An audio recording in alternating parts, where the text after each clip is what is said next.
Serving in high office is an honour and privilege. It is also a heavy responsibility. That is true at any time, but especially when the stakes are so high. And negotiating the UK's withdrawal from the EU after 40 years and building from the ground up a new and enduring relationship for the good of our children and grandchildren is a matter of the highest consequence. It touches almost every area of our national life, our whole economy and virtually every job, the livelihoods of our fellow citizens, our integrity as a United Kingdom of 4 nations, our safety and security. All of these are at stake. My approach throughout has been to put the national interest first, not a partisan interest, and certainly not my own political interest. I do not judge harshly those of my colleagues who seek to do the same, but who reach a different conclusion. They must do what they believe to be right, just as I do. I'm sorry that they've chosen to leave the government, and I thank them for their service. But I believe with every fibre of my being that the course I have set out is the right one for our country and all our people.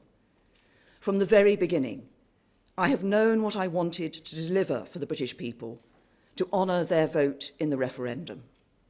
Full control of our borders by bringing an end to the free movement of people, once and for all. Full control of our money, so we decide ourselves how to spend it on priorities like our NHS. Full control of our laws by ending the jurisdiction of the European Court of Justice in the United Kingdom, getting us out of the common agricultural policy and common fisheries policy for good. That is exactly what this agreement will deliver. Free movement ended. Vast annual payments stopped. The jurisdiction of the ECJ over. Out of the CAP, out of the CFP. This is a Brexit that delivers on the priorities of the British people. In achieving these objectives, I'm also determined to protect the things that are important to us. Protect the hundreds of thousands of manufacturing jobs that put food on the tables of working families right across the UK. Those jobs rely on cross-border trade in goods, with parts flowing easily in and out of the UK, allowing for integrated supply chains. This agreement protects that. Protect the close security cooperation that helps keep us safe. This agreement does that. Protect the integrity of the United Kingdom and the peaceful settlement in Northern Ireland by leaving the EU as one United Kingdom and having no hard border between Northern Ireland and Ireland. This agreement does that as well. Yes, difficult and sometimes uncomfortable decisions have had to be made. I understand fully that there are some who are unhappy with those compromises.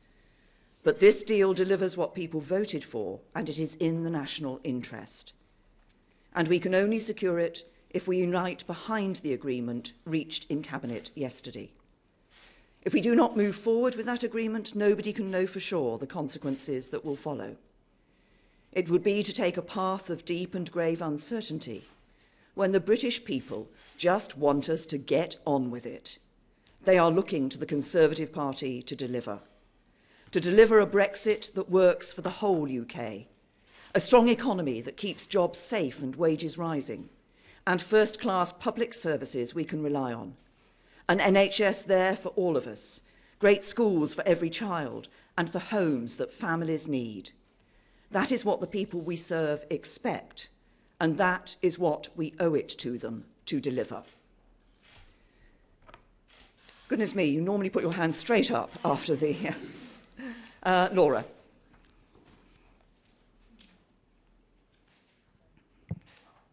Thank you very much, Prime Minister. Laura Kunsberg, BBC News. It's very clear you want to stick to your plan. Isn't it the case, though, that others are seeking to take that decision out of your hands? And, Prime Minister, is it not the case now that you are in office, but you're not really in power? No, when we bring the deal back, what is going to happen now is that there will be negotiations, particularly focusing on the future framework and filling their details of that out, and an EU Council meeting, and that will then be brought back to the House of Commons and to a vote in the House of Commons. I'm going to do my job of getting the best deal for Britain. I'm going to do my job of getting a deal that is in the national interest. When the vote comes before the House of Commons, MPs will be doing their job. They will need to look at that a deal. They will need to consider the vote of the British people to leave the European Union and our duty to deliver on that vote. And of course, they will be held to account by their constituents for the decisions that they take.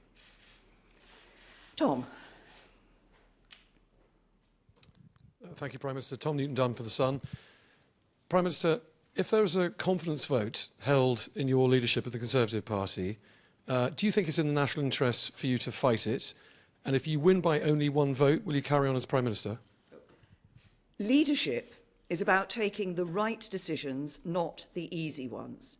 As Prime Minister, my job is to bring back a deal that delivers on the vote of the British people, that does that by ending free movement, all the things I raised in my statement, ending free movement, ensuring we're not sending vast annual sums to the EU any longer, ending the jurisdiction of the European Court of Justice, but also protects jobs and protects people's livelihoods, protects our security, protects the Union of the United Kingdom.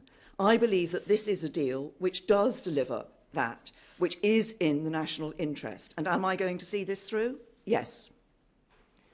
Next question. Yes. Yes. Sorry. Do you want a microphone? Prime Minister Simon Viger from 5 News. Surely now even you have to admit this is not strong and stable. What I think people will see is that what I and the government have done is been sticking to the job of ensuring that we're delivering for the British people. That's what we're doing. We're delivering in the national interest. And look, you know, MPs have been debating the best way to deliver Brexit ever since the referendum took place in 2016. And there's been much criticism throughout that time of the government's approach. People have been ready to point out what they don't like. But one simple fact remains, and that is that nobody has produced any alternative proposal which both delivers on the referendum and also ensures that there's no hard border between Northern Ireland and Ireland. And I understand some people feel uncomfortable about the details in the backstop, particularly in the withdrawal agreement, and I share some of those concerns. But there's another inescapable fact. There is no deal which can be agreed with the European Union that does not involve a backstop to act as an insurance policy against a return to the borders of the past in Northern Ireland. All the other approaches, Norway, Canada Plus, etc., they would all require a backstop. And the alternative of repudiating that backstop would not only mean reneging on a promise to the people of Northern Ireland, but it would also collapse the negotiation and end hopes of securing a deal. So what has the government been doing? We have been absolutely clear in focusing on delivering what is in the best interests of the British people. Faisal. Faisal Islam, Sky News. Prime Minister, are you not in denial about the chances of getting this deal through Parliament? And for the critics in your own party that have been sending in letters very publicly, is it time for them to put up or shut up? What I have, as I think you may have heard me say in the House of Commons earlier today, as I've just reiterated here, I'm going to do my job of bringing back the best deal for the United Kingdom. That will then be put before the House of Commons. It will be put before members of Parliament in a meaningful vote. Their job will be to look at that deal. Their job will be to consider the interests of their constituents, and their job will be to consider how we can deliver on the vote of the British people to leave the European Union. And I think most people watching this or listening to this will recognise that this is not an easy thing to do. This is a complex negotiation. But I think what most people want to know is that what we will deliver will be in their interests. It will protect jobs, it will protect security, it will ensure a great future for this country. Yes. Rob Hutton from Bloomberg. Isn't it time to say what you clearly think, which is that the Brexit campaign offered something that was not on the menu? It offered very, very easy trade negotiations. It offered there was going to be no problem at all with the Irish border. It was all going to be fantastically straightforward. The European Union was going to give us everything we wanted because of BMW and Prosecco and things like that. Isn't it time to say that I'm afraid some of the things that you were promised, they were never there. No, look, I think most people in this country recognise that after 40 years of membership of the European Union, delivering Brexit, dealing with how we're going to withdraw from the EU and what our future relationship is not an easy negotiation. These are complex issues. I think what most members of the public want, those actually who voted for leave and many of those who voted for Remain as well, is for the government to get on with it. That's exactly what we're doing. And for the government to deliver a deal that is in the national interest, that is going to protect their jobs, and that is going to ensure that we have a great future for this country, and that's exactly what we're doing. Yes, over. Julia McFarlane, ABC News. Prime Minister, what would you say to Britain's friends and allies abroad who are watching all this happening and witnessing what's increasingly looking like a government in chaos? I think what people in Brussels will be seeing is that the government has agreed the withdrawal agreement. They've recognised, and the draft outline political declaration. They have recognised that by the fact that President Juncker has written to the EU Council, to President Tusk, to say that decisive progress has been made in the negotiations, and on that basis, a council has been called for the 25th of November. And I think they see a government that is intent on working with them to ensure that we deliver a good deal for the British people. But as I've always said, I think a good deal for the UK is a good deal for the EU as well. Robert. Prime Minister, you've said that your deal is in the national interest, but your party is deeply divided on it, perhaps more divided than any of us have ever seen. Are you prepared to risk the breakup of your party to deliver the deal you believe in? As I've just said, Robert, in answer to an earlier question, MPs have been debating how best to deliver on the result of the referendum ever since the result of the referendum took place. I think what the British people want us to do, and I believe what MPs will do when it comes to the vote in the House of Commons, is focus on the fact that people have voted to leave and focus on how we do that in a way that is good for the United Kingdom. I'm committed as Prime Minister to bringing the best deal back for the United Kingdom. That's what I'm going to be doing, and I expect when we come that members of Parliament across my party will look at that deal, will recognise the importance of delivering on the vote of the British people, and recognise the importance of doing that in a way that does protect people's jobs, that does protect our security, and does protect our United Kingdom. George? Gordon Rayner from The Telegraph. Oh, sorry. It's all right. Prime Minister... You got the G right. Yeah. There are reports tonight that Michael Gove has been asked to become the new Brexit Secretary, but that he will only take that job on condition that he is allowed to go back to Brussels and try for more concessions. Will you allow whoever becomes the new Brexit Secretary to do that, to try and get more concessions? And there have been no announcements yet on any appointments to replace people who've resigned. Are you struggling to find people who want to fill those roles? Now, I've had actually rather a busy day, as you might have seen, 3 hours in the House of Commons. Seriously, look, Michael has been doing an excellent job at DEFRA, and particularly in his defence of the fishing industry. And as you'll see, there's some very important elements of the outline political declaration which recognise that the United Kingdom will be an independent coastal state in the future. Fishing is an issue that matters to people, and Michael's been doing an excellent job in terms of ensuring that we're delivering on that commitment that we have to come out of the common fisheries policy. I haven't appointed a new DEXU secretary yet, and I will of course be making appointments to the government in due course. Jason? Thank you. Jason Groves from the Daily Mail. Just to follow up Tom's question, we've seen several of your colleagues today declare that they no longer have confidence in your leadership. What will you do if there's a vote of no confidence in the coming days? Well, as I said earlier, look, leadership is about making the right decisions, not taking the easy decisions. As Prime Minister, my job is to get the best deal for Britain and to bring that deal back to the House of Commons, and that's exactly what I am focused on doing. I think members of the public want the government to get on with delivering on Brexit for them. And as I said earlier, am I going to see this through? Yes. Who shall we have here in front? Prime Minister, thank you very much. Nick Robertson from CNN.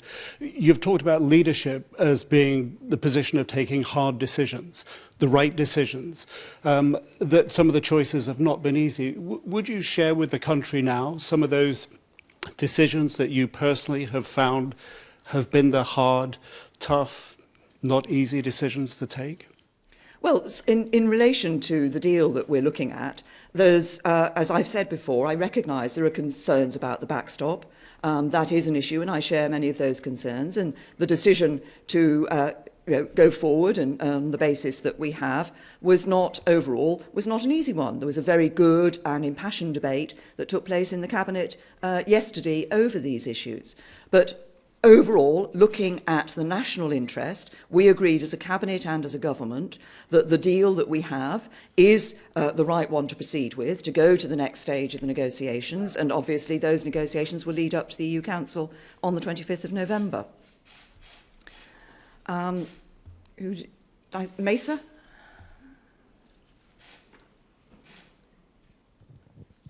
Thank you, Prime Minister. Mesa Hall from the Daily Express. Ever since you've been in this job, you've always been adamant that the country will leave the EU in March next year. Over the last couple of days, you've talked about the risk of no Brexit. Do you think, given the forces that are lined up in opposition to your deal, that is now becoming a definite threat?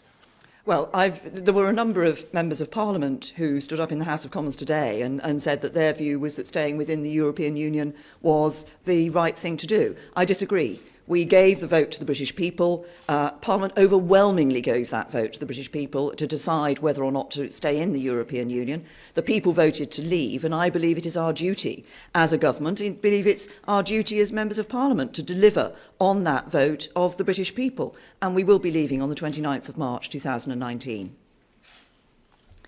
On the edge there, sorry, yes, Thank you, Prime Minister. Matthew Thompson from LBC. I'm just wondering to what extent this crisis is to some extent of your own making, in the sense that it's a failure of expectation management and not bringing people like the DUP and hardliners within your own party along with you. Obviously, they weren't going to like what was in this deal. Should you not have brought them on board a little bit more quickly? We have been working on this deal and negotiating on this deal. There have been various staging posts where we've made clear to people what the approach that we're taking in relation to these issues. That happened in December at the joint report. Obviously, then there was further information that we put forward in the spring, and then in July our approach was clearly set out for people. We have, of course, been discussing with colleagues and with people in the House of Commons, as we have been discussing with business and others as we progress through in putting this deal together. What has been the focus, as I said earlier, is making sure that the deal that we deliver is a deal that delivers on the vote of the British people, that does so in a way which is in the best national interest, which ensures that we protect people's jobs and livelihood and security, but also ensures that we are able to move forward outside the European Union as a global Britain, and for example, to ensure that we can negotiate trade deals around the rest of the world. I believe that's what's in the interests of people here in this country, and that's what we will deliver. I'll take a couple more questions. Now, George. Sorry. Paul War, HuffPost. Oh, have I done it again? Lots of reporters... Anybody who thinks I've got George Parker on my mind is, It's lots of reporters with no hair, Prime Minister. I think that's it. Prime Minister, if the House of Commons voted by a majority for another referendum, for a people's vote, would you see that as a resignation matter, or would you see that as you having to implement the will of Parliament as Prime Minister? Well, look, I have taken a very clear view about the question of a second referendum. I've made that view clear to members of Parliament. And I think actually across the House of Commons, most members of Parliament recognise that they gave a vote to the British people, and the British people voted, and it's up to us to deliver on that vote and not have a second referendum. As far as I'm concerned, there will not be a second referendum. We asked people their view. They said we should leave the European Union, and we will leave the European Union, and we will leave on the 29th of March 2019. Look, if you look across the House of Commons, yes, there have been some voices for a second referendum. But I believe, actually, when people come to look at the deal that we bring back from the European Council, the final package that we bring back from the European Council, they will look at delivering on the vote of the British people and at doing so in a way that protects the interests of their constituents. And I believe that is the question that members of Parliament will be asking themselves at that point, not about a second referendum. I'll take, as I said, just a couple more. Just in there. Hi, I'm Hannah Al-Othman from BuzzFeed News. My question is, given the difficulty you're likely to have getting this deal through Parliament, do you regret calling a general election last year? No, I don't regret calling a general election last year. As I say, you know, when it comes to the vote in Parliament, there will be a decision for MPs to take. I'm going to do my job. I'm going to bring the best deal back for the British people, and MPs will then do their job and, of course, be held to account by their constituents for it. So the last question I'll take here.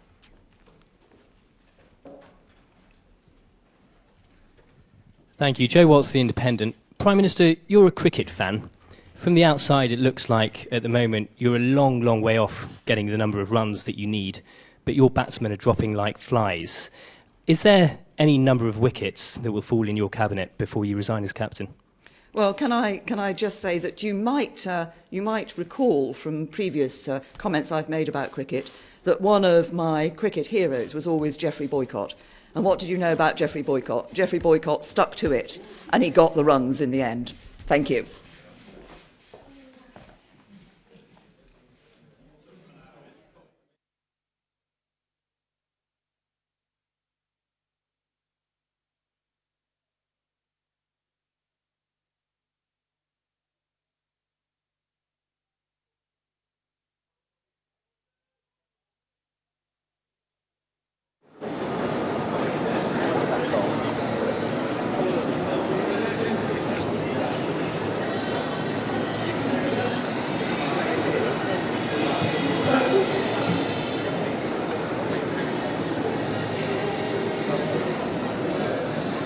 She's just going to grind it out. Okay.